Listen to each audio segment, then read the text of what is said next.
Thank you so much. Let's give them another round of applause.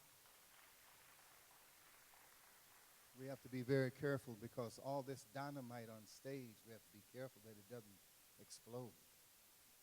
Amen. Now I'm going to ask some questions, and I would like to have you to respond if you so choose to. I have a question here. Some of the questions are written by the persons in the audience. Will you describe a situation where you witnessed a racist or bigoted comment or action? And how will you be able to address it at that time?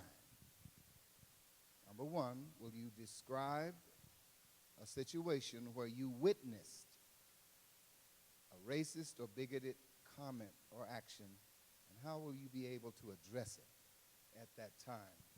I remember a time when I was at a church camp and I went with my church, Heart of God, and that's a predominantly black church. And we went there and we had to share a bunkhouse, and the other half was predominantly white.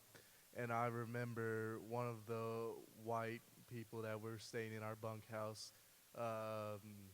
called one of my friends the N word. And the person who the remark was made to was given the option of whether to kick him out of the camp or not. And the person who was called the N-word declined and said that's fine. And the next day, one of the camp counselors came in our room and was like, I want everyone to sleep beside someone you don't know, and I'm going to come back. You tell me one thing about that person and tell me these things. And I think that did numbers. I think that helped the situation so much. Not only did it solve the issue, but we learned about each other and we bonded like we were friends.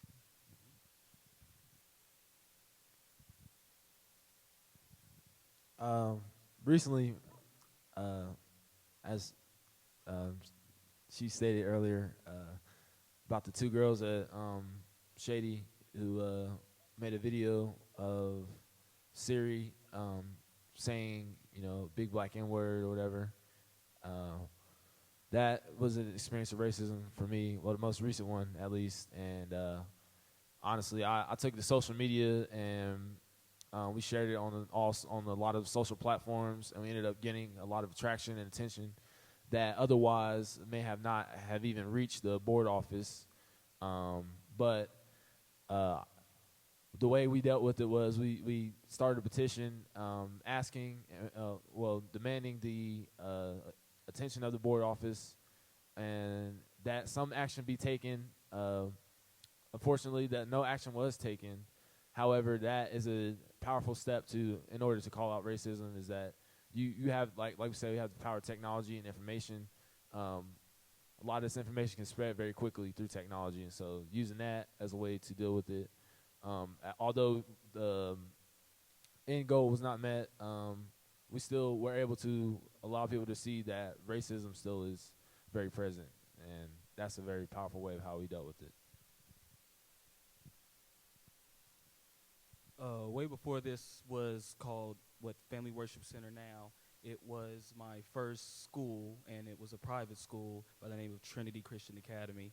I think it was around the first or second grade, and we have recess. Of course, you see the playground outside, and like anybody else, I'm going to play outside. As I am playing outside, one of my very close friends for a long time comes up to me and was like, "Oh, I can't play with you." I said, Why can't you play with me? You didn't play with me all this time before?" He said, "Oh, I can't play with you. My grandpa told me that black people ain't fun to play with." Now, if that ain't the craziest thing I've ever heard before in my life, you have played with me all this time up until now, and I've been fun, but because your grandpa said it, I'm not fun anymore. And so hence, whenever that started happening, it wasn't the first one, but it was one that really motivated me to handle some of the white supremacist motives that have been in my life since the day that I've been born, and to combat that as best as I can do possible with educating myself. So when I see those things, that was one of the things that really opened my eye to that it's more than that. It's a lifetime. Last year, when I started high school, I started to hear a lot of people say, well, I'm not allowed to date a black person. And you would ask, why won't you date a black person? And they would respond, well, my parents don't want me to. And I don't know if that's more of racism or discrimination, but that stuff still goes on. And it's not the fact that they don't think that you're pretty or the fact that they are necessarily racist. It's just the fact that their parents see you as this and they're going to listen to their parents and they're going to see you as just a black person, a black girl. And from there, it's not your personality. It's literally just the way that you look. And that happens all the time.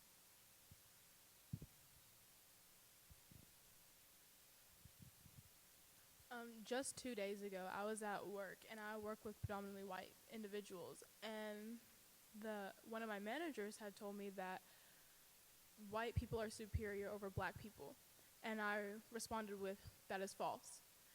And his reaction was, "No, it's true." I said, "No, it's not." And his response was, "Well, you're right. That's false. White people are superior over everything, but black people are better at running." I said, my response was, "How is that factual?" He said, "Well, white people are better at that too. Black people are just better at running from the cops." So my response was, what is your evidence to that? What experiences have you had to make that mindset? How is that logical? And he had no response.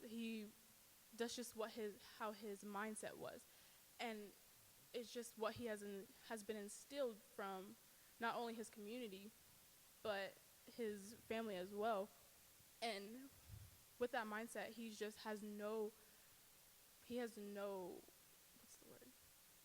He has no like intellectual like knowledge of the black community and how that particular comment could make black people want to rebel against him in general.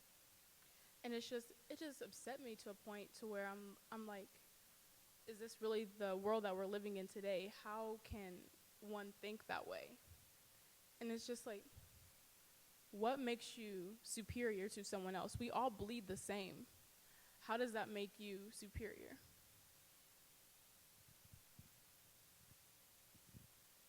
My scenario is somewhat interesting. So in my junior year of high school that summer, I was able to take a trip to Lima, Peru through an exchange program, and I stayed there for a month. And one of the most shocking experiences while I was there was the lady that I was staying with. We got off of a train, and she made a remark, and she said, "It smells like Venezuelans." And I'm like, "What do you mean it smells like Venezuelans?" And then she told me, they're facing lots of problems with their government right now. There's lots of immigration. And then from there, she went to yell at people who she could tell through they have different dialects of Spanish. And she was able to tell who was from Venezuela and who was not just by that. And she would pretty much just cuss at all of them and tell them to get out of her country. And that just opened my eyes. Xenophobia and anti-immigration rhetoric is not just an American thing. Discrimination is not just here. It's a global issue. And that really opened my eyes, that experience did so. Pretty much the entire time of my 1st through 12th grade education, one of my best friends was Muslim, and so was his sister. And that entire time I knew him, consistently, they suffered Islamophobic comments. When I was small, maybe elementary school and middle, I was more of a coward. I wouldn't confront those people on their behalf. Sorry. But as I got older and grew more confident, I went from not just consoling my friends, but being an ally on their behalf. That step from more just being an observer or a consoler to being a participant in calling out that person is meaningful. All right. I have several comments here, and I don't know if I will be able to handle them within the allotted time. But one thing that I want you to consider is what could be done to encourage young people to continue conversation such as we have today about race or acceptance of other persons? What can be done? What can be done to encourage young people just like you? You're leaving a footprint in time and space, and somebody's going to walk in your footprints. So what can we do now as you move forward in life to make it better, to continue conversations about acceptance and about race? What can be done? Get people involved in the conversation about it. You know, some people, they might not speak out about it because no one asked them what their opinion was. I think a lot of people are afraid to speak out, and if we tell them that there's no reason to be afraid, that they'll be accepted just for speaking out, but I think that will affect who speaks out and who doesn't. I think I would tell, anyone really that just keep doing you, and whatever talents you have, make the most of it. Whatever, skill level you have, make the most of it, make the best of it. Unfortunately, the world is a tough place, and I mean, some of us, I assume a lot of us have faith in God, but we tend to pray and, have God guide us as we go through our life. But the world's a tough place, and you will face obstacles throughout your life. And unfortunately, racism is one of the things that, black and brown people and, even people who are minorities in other countries face that issue. And it could be a systematic issue, and it could also be, on a social level. I think make the most of yourself. Don't let anything stop you. Be confident, make the most of your skills, and be headstrong, really. Like, if it faces you, the waves are going to crash into your ship. Just keep sailing. That's how I look at it. Can you repeat the question again, or the comment? What can be done to encourage young people to continue conversation about race or acceptance of other people? I would say that before you necessarily dig into books and other online resources and things, just have an actual real life experience. Just have just use that as data for how you not necessarily measure an entire race, but how that can open up your mind to how you may view them, and really just open up your mind to just that not everybody's the same, not every two individuals are going to be exactly alike, and that people we are different, and we're a lot the same too, though. So I feel like if you just keep your mind open about that.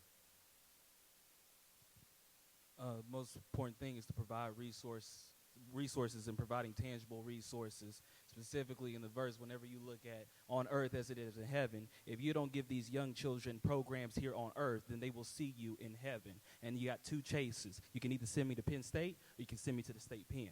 We must be able to give these young leaders, our young leaders, the resources, the tools, the confidence, everything specifically from our backing, from the parents of our generation who had to deal with the same problems that we are dealing with right now, to not only give us in confidence and tools and also the wisdom to be able to combat this, but also be having and holding accountable the other dominant society, specifically in what we're saying of what we see in white predominant culture of Western ideas, cultures, freedoms, constitution, laws, policies, and be able to inflict our own diversity and our own culture beyond that too, and give them the confidence to do that and not have to sit back and have the stigmatization go over and over again. So I would like to give you guys resources, actions, organizations, community meetings. Be involved as much as you can to something that motivates you, and if you feel that you have a skill and you would love to change the world with it, then do it. It doesn't matter if it's selling peanuts on the side of the road. If you are showing your accountability and responsibility to be a great citizen in this state, in this town, and in this country,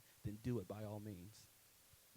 I would like to add what he was talking about, using your skills. I'm a musician. I play bass and guitar. If I could show people how different cultures of music can come together to make one beautiful sound, it it's kind of like poetry. You can use music as an example. People, if we can get different cultures of music together to become one beautiful sound, we can get different cultures of people together to become one people, one human, which is what we are. We all are all human. We all have blood running through our veins. We all have hearts that are beating, and we're We need to start with a community that's welcome to ideas, and whether these ideas make you mad or make you want to cry, we need to be able to respect each other's ideas with the same respect we would expect for our ideas. And with that, we need to compromise and find ways to work together to create a space to where everyone feels like their needs are being recognized and that their struggles are going to be solved.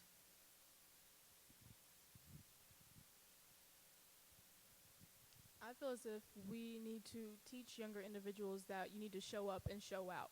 Be confident in what you're saying and have the drive and determination to do what you want to do and do what you are confident in. Have the confidence to speak out and not be scared of public speaking, because what's the worst that they can do? Criticize you for stuttering? Because as an individual who does stutter a lot in public speaking, I'm not scared to say what I believe in and to give my opinion in a topic that I am very knowledgeable. I believe the easiest and best way to involve young people and a general community is to start the conversation. When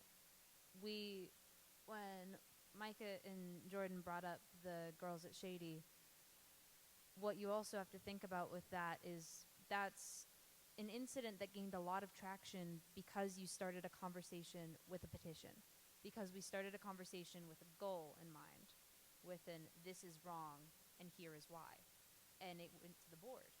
Every student in the county pretty much knows about it.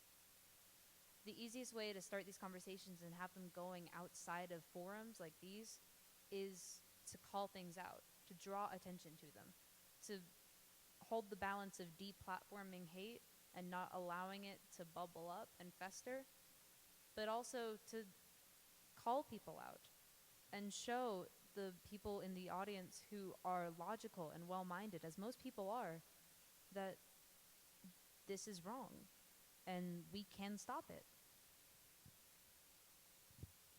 I believe that empathy breeds action, it breeds accountability, respect, and understanding. And I think that we do not have lots of empathy in this nation or in this state or in this region of the state. One of the exercises that I've been exposed to since I've been to college is called a story exchange. And what a story exchange is you have a group full of people and you pair them up with somebody purposefully who is very different than them, whether than looks or background or experience. And each person tells their story, and then the other person has to tell their story as if they were pretty much retelling a story as the other person. And I think that exercises like those should be a main focus in elementary school. I think would be a best place to start with a story exchange, because you're building that mutual respect at a young age and you're allowing other people to see that we all go through struggles, we all come from adversity, and we all learn to move past that. And I believe that a story exchange would be a great way to start discussions for children and to allow them to learn to combat racism and discrimination. If you believe in a future where everyone has an equal seat at the table, and I do, you have to be active. Whether you're speaking to somebody, you're listening, you're involved, you're calling out somebody, whatever it is, you have to be active. What you're doing right now might not be doing, you might not be doing in the future, but be doing something to further the conversation and further that belief that you have. Going off of what Jenna said, something that's really simple is just start a conversation and share your story or some experiences that you may have had, because that sharing your experiences and stories will allow somebody else to feel comfortable in speaking out or sharing something that has happened to them, and having that connection could really have other people to step out and join you in conversation or something like that. So. All right. What I want to say to you now is that I have thoroughly enjoyed your participation today, and you have done a marvelous job. There are some sharp minds in this room, and though we come from different points in life and society, and we're headed in many different directions, don't ever forget there's a one common denominator that you cannot live without, no matter what color you are, no matter your ethnicity, no matter where you're from geographically. That is, you need blood. Blood. So I don't care how you feel about somebody. When you're out there on the battlefield of life, the person that you may not even like, if you are wounded and you are bleeding, you'll bleed to death unless that person beside you is willing to share their blood. Don't ever forget that. That's the connector for everybody. I think that we've been here. Somebody's going to follow your footsteps. Somebody's going to follow you. You're brave people. I like you. Amen. The only thing that I would like to do now is to have one of you to stand up and say, I'm going to take all of you to the IHOP Pancake House, and we're going to eat pancakes. Amen. Do we have any volunteers? One All pancake each. Let's give them a round of applause. Stand up and give your